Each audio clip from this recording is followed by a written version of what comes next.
it's Des, and happy holidays. Today I want to show you a collection that I'd like to call the Emo Starter Pack.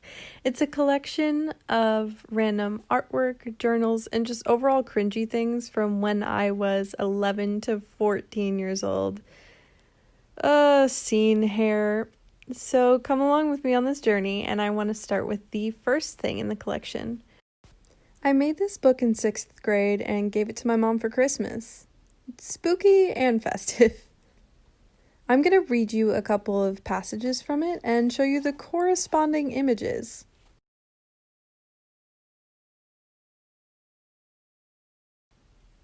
It was a very big house, big enough for 4 whole families.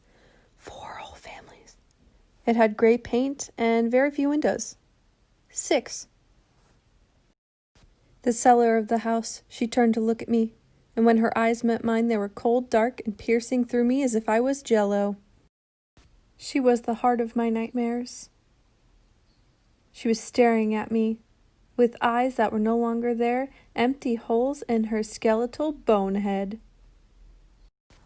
On to piece 2 of the collection, a cringy old sketchbook, featuring lots of sad roses, like too many of them. Item 3 of the collection, and one of my favorites from that time period, a hand-painted My Chemical Romance poster that I ripped in the process of trying to get it back open, but you get the gist. I don't know what 4 is. Number 5 looks like Tumblr and MySpace had an emo baby.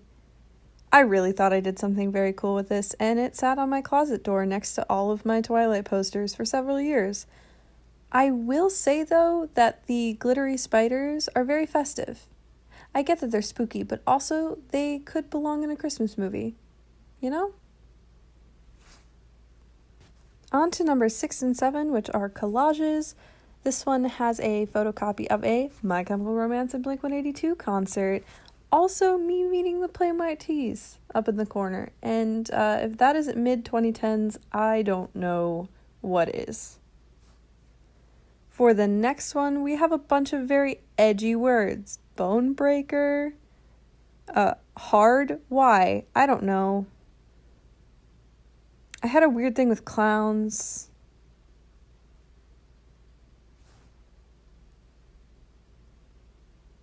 The last thing in this collection for you all is the written on Converse.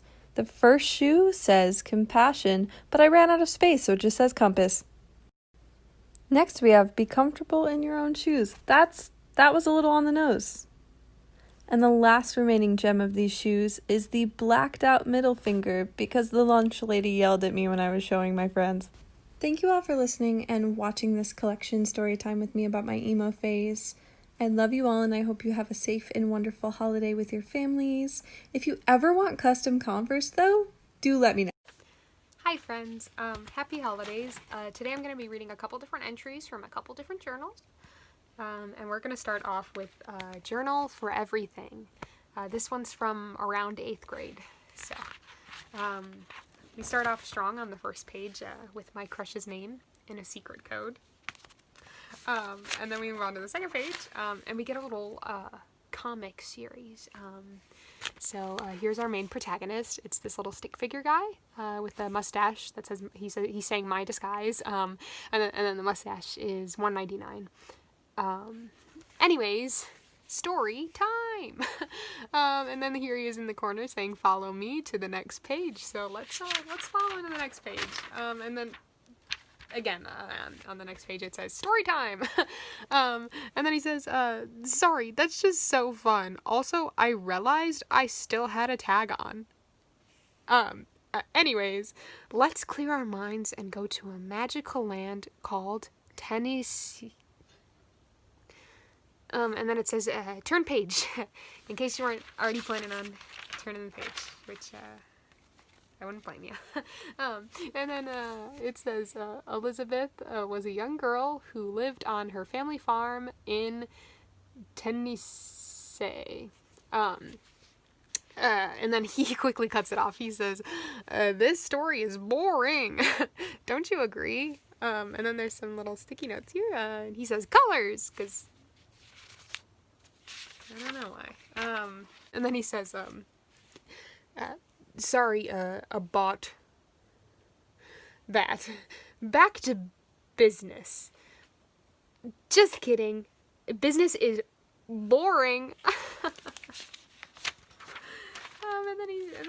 And then he says, Smeh, I got a new hat. And here's a cowboy hat, in which I started to draw braids from, but then quickly gave up on.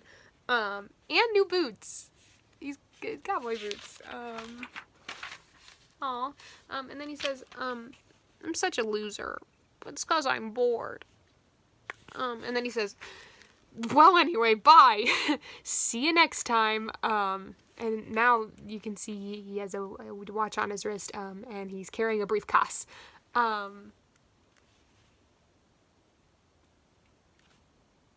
yeah, let's see what else we got. Oh. Ooh. Who's he? I'm guessing that's supposed to be me, but, who's he? If you look like this, give me a call. There's song lyrics. There are song lyrics in this one. I, of course, don't know how the songs were intended to go, so, I'm gonna give them my best dramatic reading. So these songs are from when I was, 9 years old. So.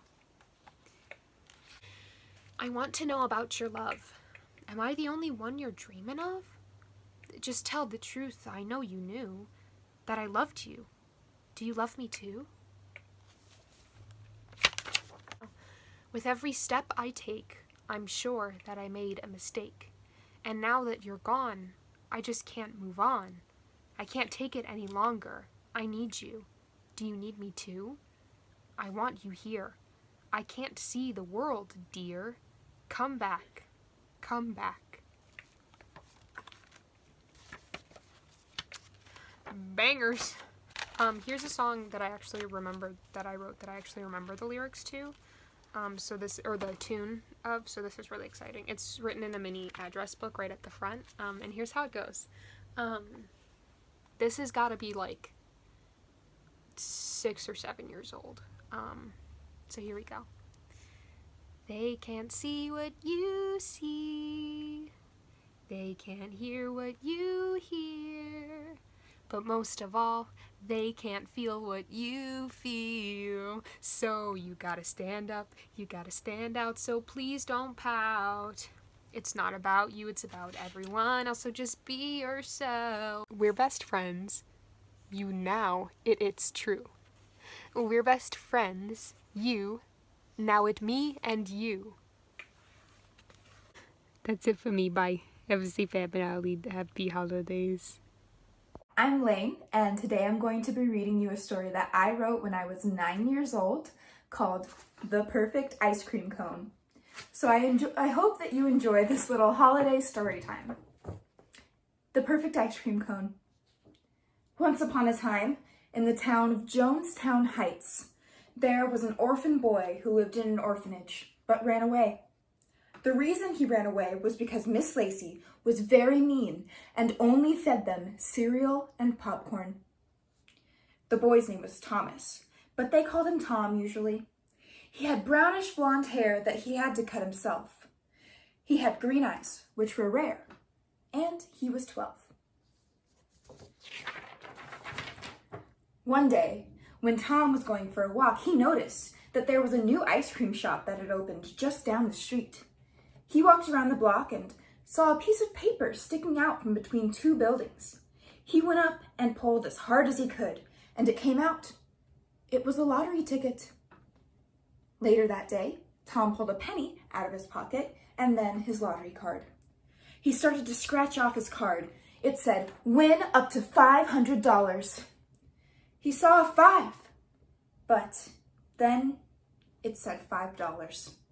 He went straight, straight, to the Zap gas station. When he got to the gas station, Tom handed his lottery ticket to the cashier. "Here you go, $5, said the cashier. "Thank you," said Tom. Tom took his $5 and he ran down the street. He looked for the ice cream man. He said he saw it, and he ran down towards it. When Tom got to the ice cream shop, there were no customers there. He walked up to the worker and sat down his money. "What do you have?" he asked. The worker started to list a bunch of stuff. "I'll just have the perfect ice cream cone." $2.50, the worker yelled. "Here." Tom gave him the money. He got back his change. In a minute or two, Tom got his ice cream cone. Just before Tom got to lick his ice cream cone, a news van pulled up. "Hold it right there," said a reporter. "Please don't eat that." Reporter said. Tom had frightened look on his face. The reporter came up to Tom and grabbed his ice cream cone. "That is a perfect ice cream cone," she said. "What?" Tom asked. "That ice cream cone is perfect," said the news reporter.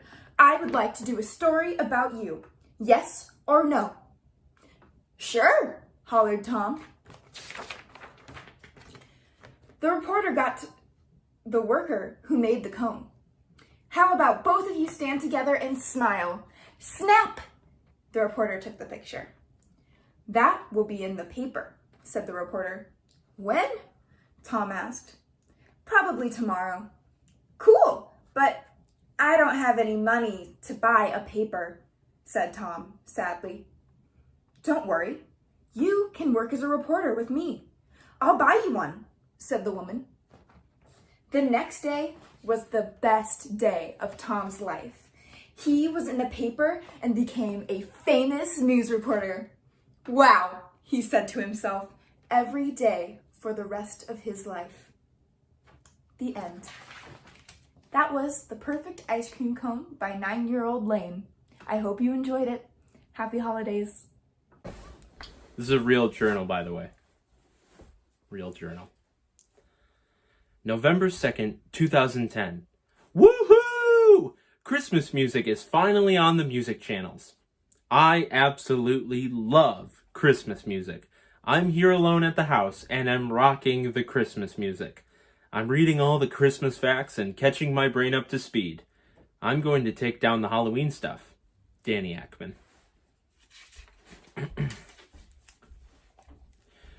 Dear Santa Claus, I know I sent you a letter a couple of days ago about my Christmas list, but I wanted to make a few changes. Well, only one, but who's counting? Instead of the iPod Touch, I would like the, call me crazy, Droid 2 with unlimited everything. That's the only thing I'm begging for. I'm not telling my mom this so she doesn't know, and she won't be able to object. Sincerely, Danny Ackman. P.S. Hope you have the best Christmas ever.